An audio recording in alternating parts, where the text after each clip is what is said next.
Male inequality, explained by an expert Richard Reeves. While discussions on gender disparities typically focus on challenges faced by girls and women, it's important to recognize the concerning trend affecting boys and men. Recent data reveals that American men are experiencing a decline in various aspects of life, from education and workforce participation to skill acquisition, wages, and fatherhood.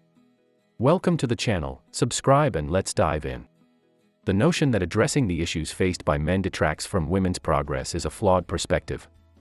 In his book, Of Boys and Men, journalist and scholar Richard Reeves highlights how these structural problems impact everyone, emphasizing the need for meaningful conversations rather than avoiding the topic. Recognizing that male malaise has broader societal implications, it's crucial to address the challenges faced by boys and men to foster a more inclusive and equitable future for all.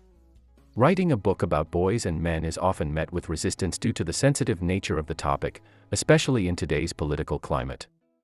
People worry that addressing the issues faced by males might undermine efforts to support girls and women. However, it is essential to recognize that focusing on human flourishing benefits everyone.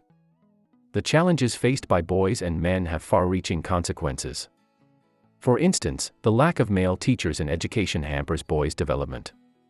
In industries dominated by women, the absence of male representation limits opportunities for men.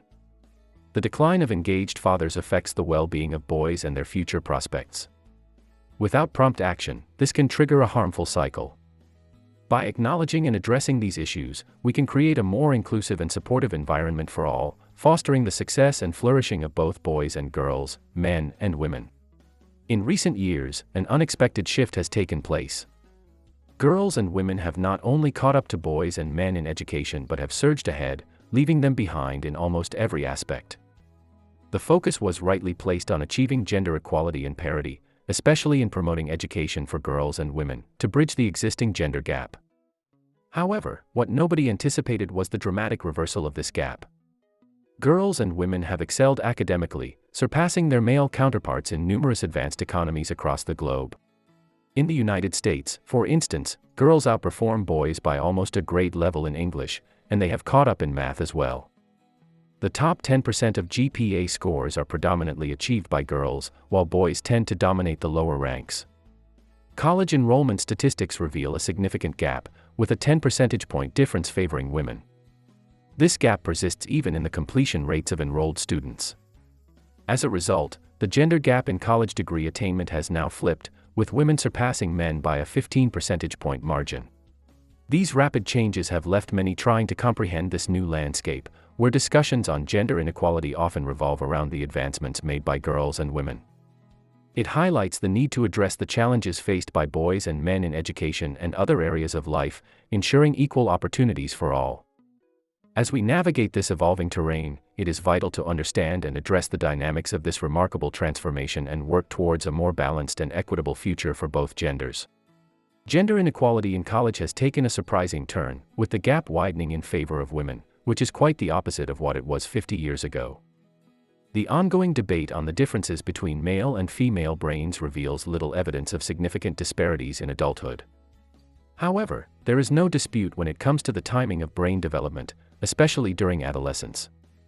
Neuroscientists have found that girls' brains develop at a faster rate than boys', particularly in the prefrontal cortex, known as the CEO of the brain.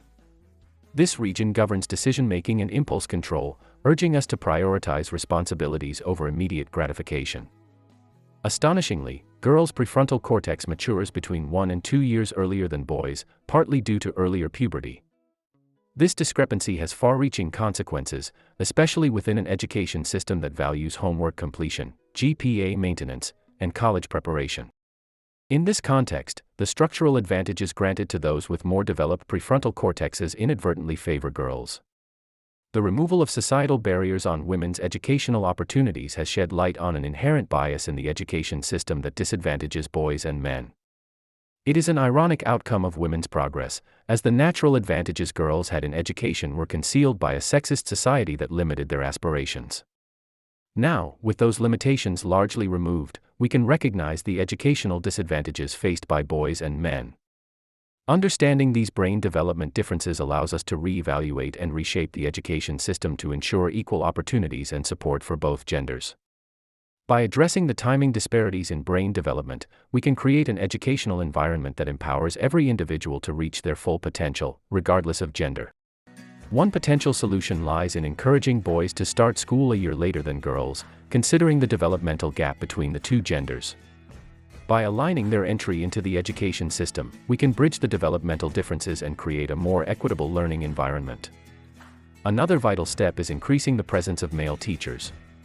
Currently, the teaching profession is predominantly female, with only 24% of K-12 teachers being male, down from 33% in the 80s. This gender imbalance has far-reaching implications for the classroom dynamic and the handling of diverse behaviors among boys and girls. To address this, we need a concerted effort to attract and support more men in the teaching profession. Additionally, investing significantly more in vocational education and training is crucial. Traditionally, vocational paths have shown better results for boys and men on average, yet they have been underprioritized in the United States. By emphasizing apprenticeships and technical high schools, we can provide opportunities that better suit the needs and strengths of boys and men, ultimately leveling the playing field. It's important to recognize that the experiences and challenges differ depending on one's socioeconomic status.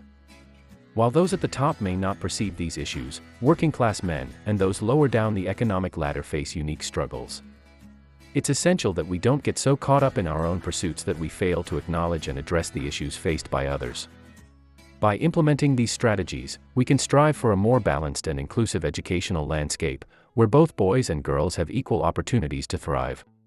Men further down the socioeconomic ladder face a different reality. Over the past few decades, we have witnessed a decline in several key areas for men. Wages have stagnated, with most men earning less than their counterparts in 1979. Labor force participation has dropped by 8 percentage points, leaving millions of men of prime working age unemployed. Occupational stature has also decreased, as more men find themselves in lower status jobs. Furthermore, there has been a decline in the acquisition of essential skills and education, making it increasingly challenging for boys and men to thrive in the labor market. It is crucial to understand these shifts within the context of gender and economic inequality. While efforts have been made to address gender gaps in fields like STEM, science, technology, engineering, and math, there is a parallel phenomenon in field jobs, health, education, administration, and literacy. These sectors, which are projected to create 3 times as many jobs as STEM by 2030, are heavily gender segregated in the opposite direction, with only 24% of workers being male, and the number continuing to decline. One of the challenges we face is the dad deficit. A significant number of fathers don't live with their children, resulting in a loss of contact and connection. With an increasing number of children being born outside of marriage, we need to redefine what it means to be a father in today's world. Traditional notions of fatherhood no longer fit the realities faced by many men, and we must acknowledge that women now have the freedom to choose their partners rather than being forced into relationships. This liberation has brought significant economic changes, with a rising number of women becoming the main breadwinners and earning more than the average man.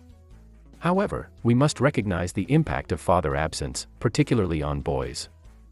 Boys growing up in households without a father present often experience more difficulties, leading to struggles in education and the labor market. This disadvantage can become intergenerational, perpetuating a cycle of male hardship. Furthermore, the challenges faced by men in education, work, and family life have resulted in troubling health consequences, such as the high rates of deaths of despair through suicide, overdose, and alcohol-related issues. Creating a sense of purpose and belonging is crucial for men's well-being.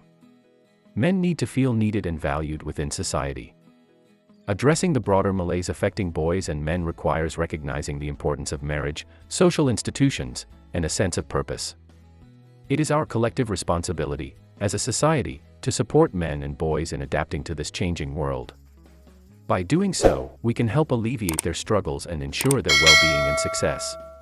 Thank you for watching. Follow for more.